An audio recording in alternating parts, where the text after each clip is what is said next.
All right, so last but certainly not least is Jeremy Weiss from the School of Natural Resources and the Environment, just downstairs. Jeremy is a geospatial, are you climate and geospatial? Sure.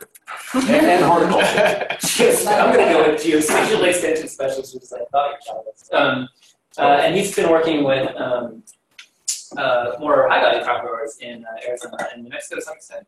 Yes. And he's going to talk about that work going forward. Take it away, Roger. Thanks, Dan, and good morning. Yeah, a little food and drink before lunch is basically what I'm going to be talking about today. Trying to get at looking at how we can interface relevant climate information with orchard and vineyard activities in 2 states, Climas, Arizona and New Mexico. So let's go ahead and just start off from the top and take a look at the overall goal of the project, which is to determine the suitability of orchard and vineyard siting, location, in other words, and cultivars, what they have in the ground, in the context of both historical and potential future variability and change of regional temperature. It's pretty well known that climate's really important to the siting of orchards and vineyards, as well as to the selection of the individual perennial fruit and nut crops. You think whether you want to put an apple tree in the ground or an orange tree in the ground, and their cultivars. So if you have orange trees, are you going to grow navels or valencias?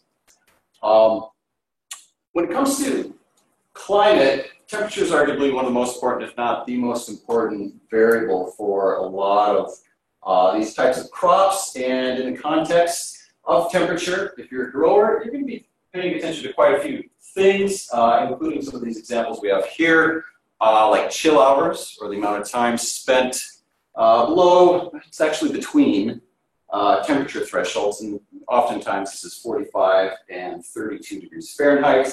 That's necessary for dormancy during the cool season, winter season, and subsequent fruit set. Freezing temperatures during flowering pollination, I'm sure we all know that's not good. Growing degree days, abbreviated here as GDD. That's the accumulated heat during the growing season. That's going to contribute to overall plant development. Ripening of fruit would be an example here, where it comes into being important. And a lot of other things as well that we won't get into. Okay, so due to this multifaceted sensitivity to temperature, there are really quite a few potential impacts to orchards and vineyards from climate variability and climate change, including earlier starts to longer growing seasons, inconsistent flowering, higher or lower productivity, and better or worse fruit quality and yield. A lot of these studies in the context of particular agricultural crops, like the ones we're thinking about here, have been done outside of the region, especially the latter 3 on this list. And so that leaves us to ask, which leads us to wonder how recent warming has affected and how potential future or potential further anticipated increases in temperature might affect the climate conditions. And again, we're focusing on temperature here that are important to orchards and vineyards in Arizona and New Mexico. We think this is pretty important. Perennial fruit and nut crops are pretty economically important for both states. For example, for Arizona in 2015, pecans were worth $54 million. In New Mexico, the figure was about 3 times as high, a little more than that, at $182.5 million. Another example, a lot of the increasing acreage in vineyards in Arizona, the graph on the left, appears to be corresponding to an increase in wine production over the past several years. Similarly, a case, order of magnitude, if not more, about an order of magnitude more in volume for New Mexico, the graph on the right. So increases in wine production in that state as well. So I think you're starting to get a feel for how important temperature information could be to these the growing of these particular crops in orchards and vineyards, in the sense that if you don't know how temperature variability change might be interacting with the productivity in your vineyard, as a grower, your options for dealing with that or making choices about future investments in orchards and vineyards is going to be pretty limited. Or it's not pretty limited, but at least remain limited in this context. Okay, return to the overall goal of this slide. We just took a look at some of the motivations behind why we want to do this. Let's go ahead and take a look at how we're going to achieve this. We'll switch the landscape up and take a look at a new pistachio orchard that's, well, it was a couple of years ago though, but out in Cochise County in southeastern Arizona. And for the first task, we're basically going to come up with a list of what's in the ground. The particular perennial fruit and nut cultivars that are currently being grown in orchards and vineyards in Arizona and New Mexico. Along with what's in the ground, we're also going to be having the corresponding information and location, as well as some of the cultivar-specific requirements for temperature conditions. And some of that information, for example, could be gotten from the peer-reviewed literature, as well as breeder documentation. For the second task, we're going to determine, basically take that list and figure out, with the analysis of historical observational data, whether or not the temperature conditions that are required by the particular cultivars has been met in both states. And for example, with chill hours in recent years, you might suspect that perhaps chill hour requirements are not being met due to the extra warming in the region. We're looking to find out if that has been the case and where that has been the case and which nut or fruit crop that's occurring with. Task 3, a bit of a different bend here with going into kind of an economic angle on things and taking a look at the historical analysis that we will have done with this point and comparing that with some of the financial losses that could be recorded in data such as the U.S. Department of Agriculture Risk Management Agency files, if you will, and see if some of these temperature conditions, events that we identify in our analyses have played out and been economically important with in terms of financial losses. An example here would be the spring freezes during flowering and pollination. If they're becoming less frequent or less of an issue, do we expect to see fewer and fewer losses from them? Or is that the case, or another potential case? You can imagine a few with that kind of an activity.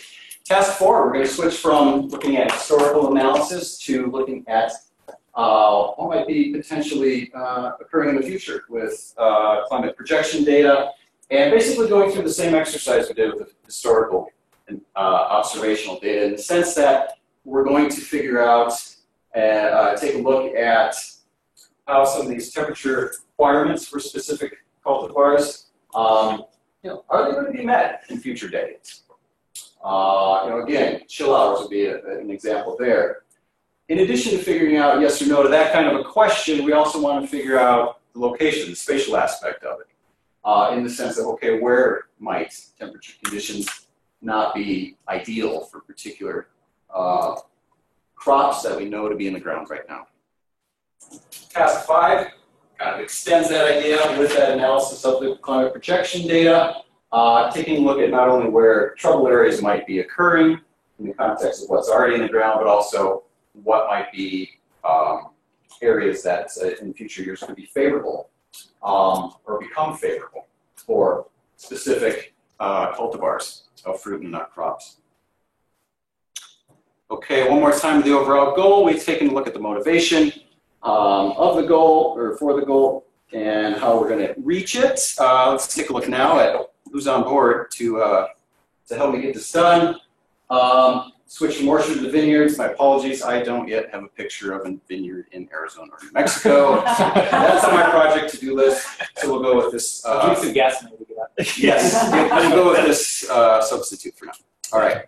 So in addition to myself, a few others from Spain? Provence, France. Okay. We noticed it's your photo credit too, Jeremy. That's where I was writing my Gas bike. money. I'm not giving you. Let's see. In addition, that's okay.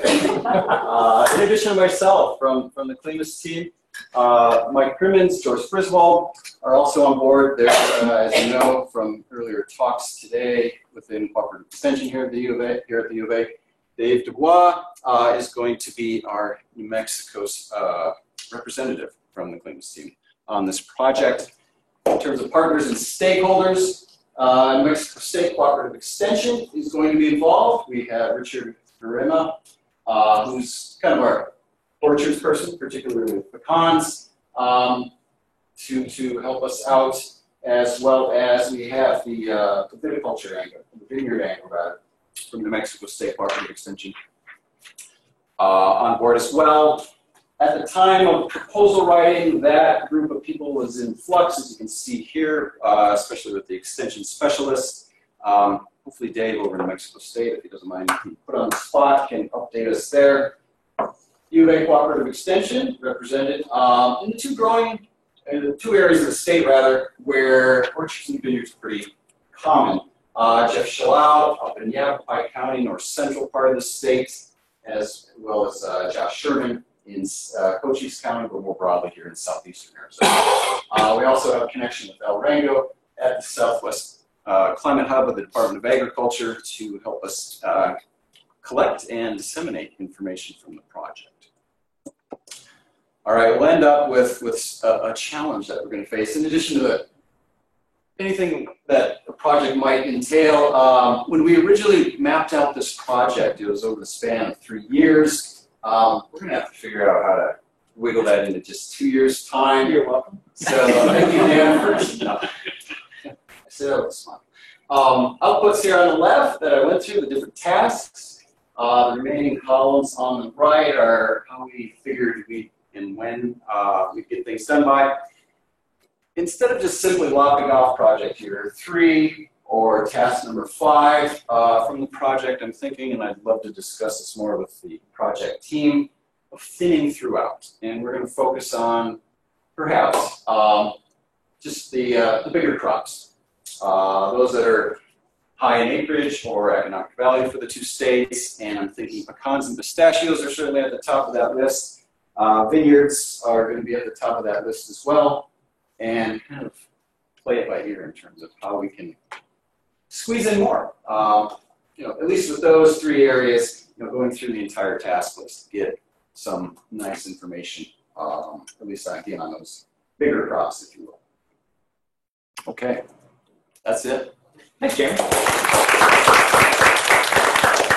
All right, questions for Jeremy? Fine. So I've been doing some work in southern New Mexico and on water supply reliability for ag and cities. And so I've gotten to walk through a lot of the pecan orchards with the big pecan growers there. They drive really nice cars now in addition to their pickup trucks. But they seem to feel like by applying more water, they're going to be able to make up for, and they have strategies for getting that water. They'll be able to make up for unfavorable temperatures. Is that likely to be true? Good question. That'll be something we're looking at. What we didn't address here, and I think is pretty obvious, especially when we got to the climate projection tasks, was that we weren't considering water supply in the sense of determining favorable areas. So that said, back to really the heart of your question. Yeah, that would be something where, depending on how temperature, if you will, interacts with the phenology of the pecan and the fruit, when they harvest, when they prefer to harvest, all those angles, whether or not the water increases humidity and lowers temperature. It's really humid during what kind of problems, yeah, what could result from increases in humidity? All sorts of disease or pathogen questions that may arise from that. So I'm glad you bring that up. I'm going to make a note and have that in mind in terms of figuring out, okay, what's important for pecans in terms of temperature, and then have that water in there. So, yes. Yeah, these are the trade-offs. Exactly. So other hands, Mike, kind of go for good. I just wondered, that's kind of an interesting point. Are you going to talk to any of the others to kind of get their side of things? Like, oh yeah, we're planning on using extra water. I mean, it's like, maybe that'll work. I mean, you can learn other things like that that might have perspective. Yeah, I'll go back to this. I have this column on the left as partner/stakeholder.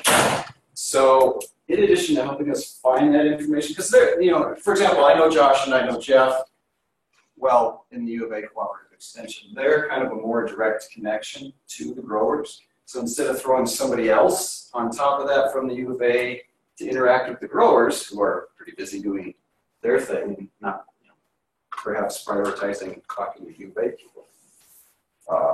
They have other things to take care of. We're going to try to balance that out such that that communication line, we're going to use what's already established, and then try to leverage that. Whether or not that's me going out with Josh and Jeff to talk to growers, or them talking to the growers on when the situation presents itself. If they happen to be out in the field, they happen to be talking with someone, the conversation comes up, they can just grab that information.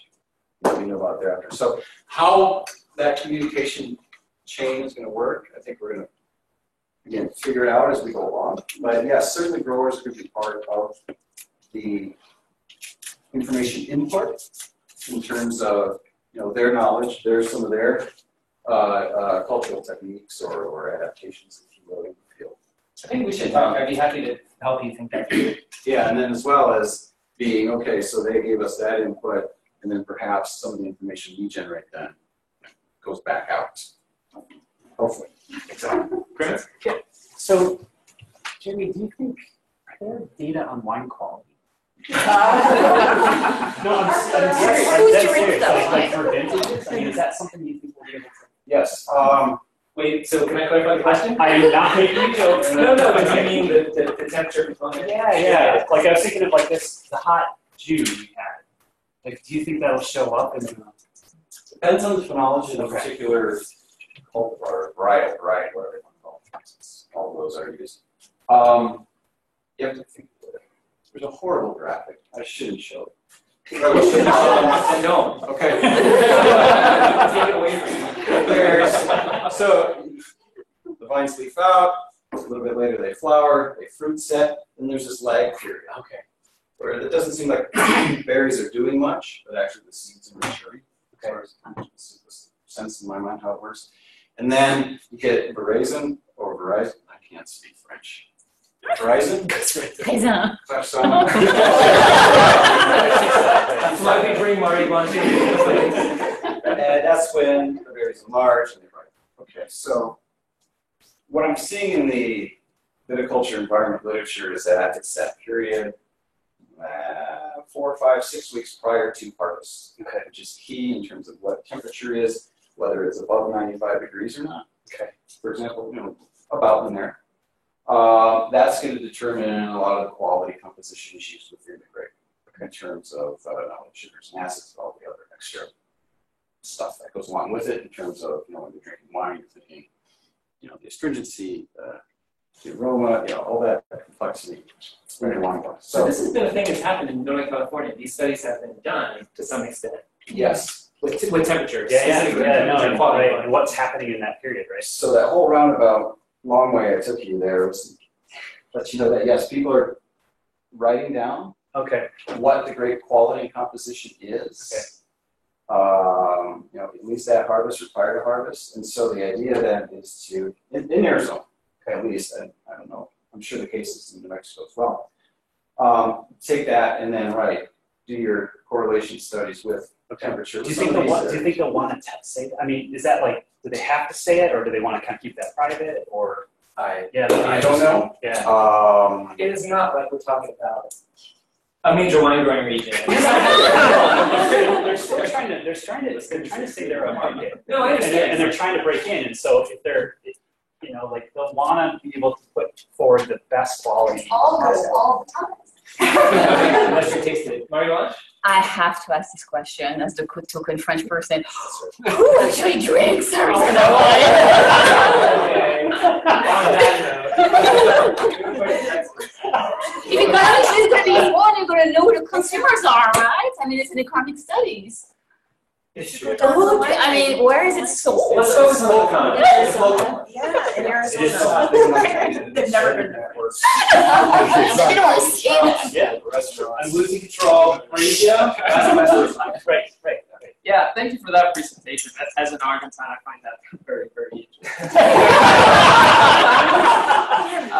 I was wondering if if you're considering the interactions between temperature, but also soil conditions and altitude, because I understand that also is in the mix in terms of wine qualities and oxygen and stuff. I mean, I know very little, but Sure. You're capturing more of the Teflon. that's good. Concept, the overall environmental conditions. Yeah, certainly soil plays a role. Some of the topographical issues play a role, like aspect, and slope, and then soil drainage, all that good stuff. In addition to climate, we're going to focus on the temperature angle here, and we'll try to bring in some of those other angles of terroir as much as possible, or, with consideration of them, at least in the background, to get an even more complete picture. Because absolutely, climate's not everything when it comes to quality of your wine. Another key part of the clean story that I left out in the introduction is that we're pretty poor, and so Jeremy's doing this on like $7 and goodwill. So all these projects, the reason they're pretty small and a couple year, most of the time we use these resources to do some scoping work and try to get bigger resources. So you'll see a lot of these studies are actually focused on answering a fairly specific question to get us into a big characterized, which is that's a very low level. I don't mean to cut you off, but I do want to, I'm conscious of people's time. So thank you all. Is there any final questions or anything before we wrap up for the day? They're growing hops now in the very valley too, so maybe you need to expand Oh, beer. the liquor output. Jeremy's going to be bringing stuff to the party.